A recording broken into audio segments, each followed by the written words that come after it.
Oda has done it again. He has released yet another amazing chapter of One Piece. A chapter so amazing that people are even calling it the best One Piece chapter of all time. Ladies and gentlemen, we're talking about chapter 1138 of One Piece. And this chapter has given us some of the most shocking and most important details and information that we could have ever hoped for. And the biggest one being us possibly finding out the true ending of One Piece. The chapter starts off with Loki in disbelief saying, "You look just like the red hair. Are you really a different person?" And he's obviously speaking to Shamrock, who we just seen in the previous chapter, having the exact same face as Shanks, leading everyone in the One Piece community to pretty much agree without confirmation that he is Shanks' twin brother. Shamrock responds saying, "It's obvious. Having the same face must seem strange to you. That pirate is my younger twin brother, the one I was separated from. Once he returned to the Holy Land, but it seems he has taken a liking to this filthy world." We have pure confirmation right there.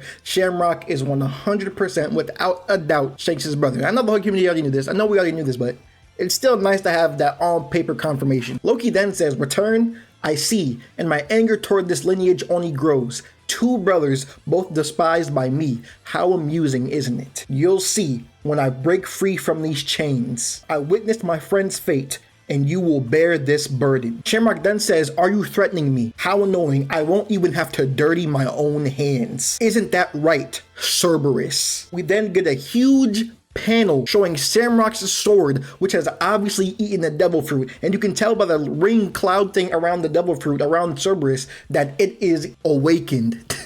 This is insane, and this is something I wasn't expecting at all. No one would definitely not assume that Shamrock was weak, but I didn't expect him to have a devil fruit sword. I didn't expect that at all. And it being Cerberus is amazing. Loki is then shocked, saying, "What is that?" Shamrock then responds and says, "That's my sword." We then get another huge spread of what looks like Shamrock's swords going to attack Loki. Now this spread is kind of confusing. You can't really tell if Loki is really being attacked or not. I'm not fully sure. I don't think he is. It looks more like Shamrock is just touting off his power and showing off his sword. But regardless, this is still so sick. Gunko then says, "Commander, let's hide our presence. We're leaving." And as Shamrock and Gunko are flying away, Shamrock says to Loki, "If you manage to survive, come and kill me anytime you wish. I will fight you when that time comes." Based off of what we see, we don't know how strong Loki is. If I had to pick someone from like the Straw Hats to match him up against, with the little bit of knowledge we have about him right now, I'd probably pick Sanji or maybe even Jinbei. And from what we've seen about Shamrock and his power, and he just radiates aura and energy. I'm not gonna lie, he just radiates power. So I don't think he'll push over. He's not weak. So I definitely gotta say, Loki don't want those problems. And I don't think he's gonna go looking for him either. We then see Loki saying, "You gotta be kidding me," as Shamrock's swords hurl its way towards Loki and impale him while he's chained up defenseless. That's cold, man. That's cold.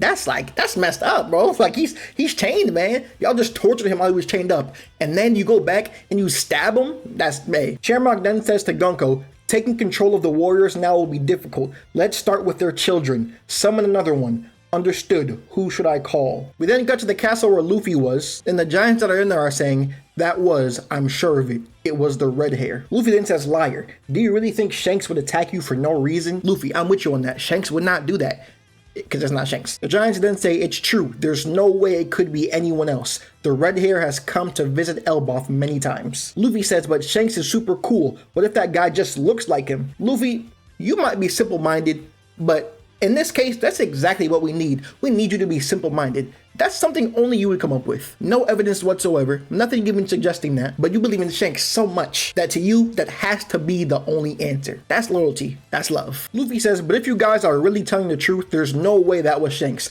Shanks is a chill and laid-back guy. He would never do something so senseless." Nami then smiles and says, "Such confidence, huh?" They then say, "So, they look exactly alike, or maybe even brothers. Shanks could have a brother," and they'd be right by guessing that. I'm glad they didn't make this some big thing, because usually whenever someone else comes in any series and looks like another important character and they start doing bad stuff, that's usually the first conclusion people come to, is that that person just turned evil and started doing that stuff and ruins the reputation of the other person. And then we gotta go through all this of trying to clean up the reputation. I'm glad they're just putting the pieces together real quick.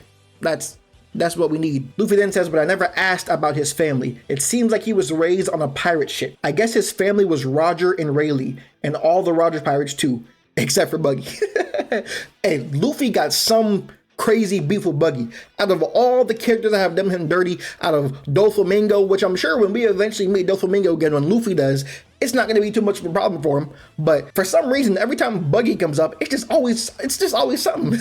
Maybe it's because Buggy was his first official real pirate fight. We then cut to Frankie, and he says all of this is Treasure Tree Adam. Ripley then says, whoa, but is it really expensive out there? Maybe I should start telling it too. Frankie responds and says, don't encourage me, Ripley. Saul gave me a whole lecture saying, it's a sacred tree. Don't go cutting it down, you hear me? Frankie then notices a mural. Ripley says these are scribbles made by children from ancient times that were engraved into the petrified tree bark. And today, due to their historical value, they are considered a national cultural heritage. It is estimated that this painting was made between 900 and 800 years ago.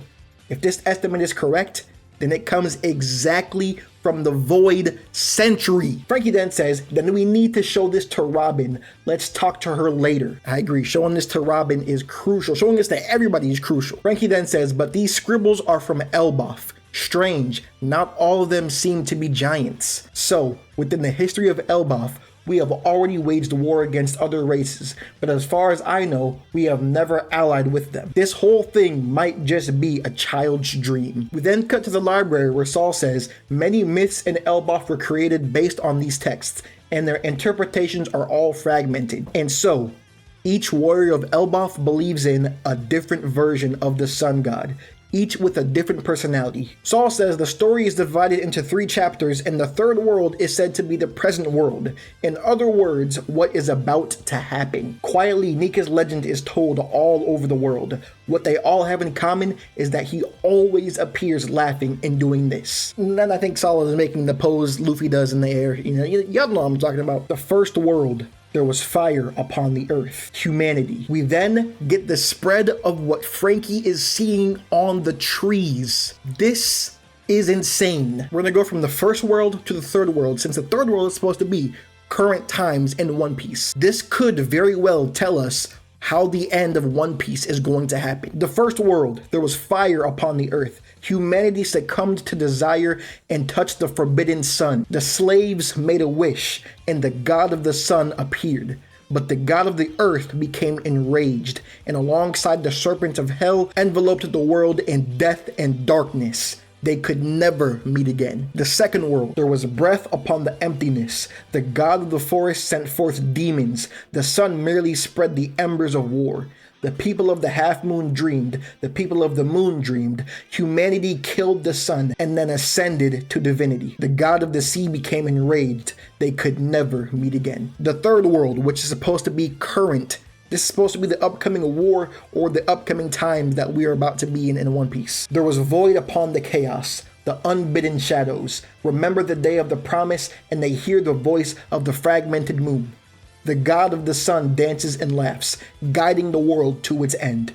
The sun will return and a new dawn will come. They will surely meet again. Now, I know that was a lot, but I'm going to explain it. And I think breaking down each and every character in this mural deserves its own video. But just quickly, we can see obviously on the left, the evil being that has the sun in its hands is supposed to be Emu. And now obviously we have Sun God Nika or Luffy right there. And then there is a boat down next to Emu, who we can assume are the elders. But I'm going to simplify the first world, second world, and third world. Now each of these descriptions of the wars and how they turned out are split up into first world, second world, and third world, as I've already said. And the reason is because each time the world was destroyed, leaving a new world needing to be born. Now the first world is referencing Sun God Nika and the first time the world was ever destroyed. The second world is referencing Joy Boy and the second war that happened that destroyed the world. And now the third world, we're following Luffy now in the present, where it says Luffy will be the cause for the world's end. Now we don't know how much of this to take into like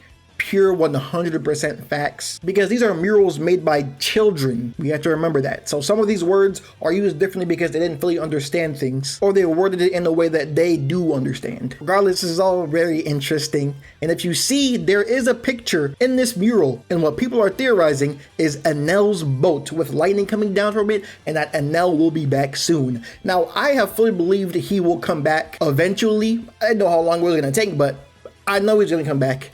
And I know he lost to Luffy. Some people might think he's kind of weak, but That was plot. I mean, Luffy was a direct counter to him, and I believe he had some of the strongest haki we've ever seen. Observation haki, that is. His observation haki was so strong, which they called mantra back then, that he was able to hear and see people from all over Skypiea. That's not normal. We haven't seen anyone else be able to do that. Yes, I would say it's even more impressive than Shanks and his future sight. Anyways, that's all I got for y'all today. Let me know what you guys thought of this new chapter. Put your theories in the comments as well. I want to see all of them. Like and subscribe if you're new, and let me know what you're looking forward to most in this Elbaf arc.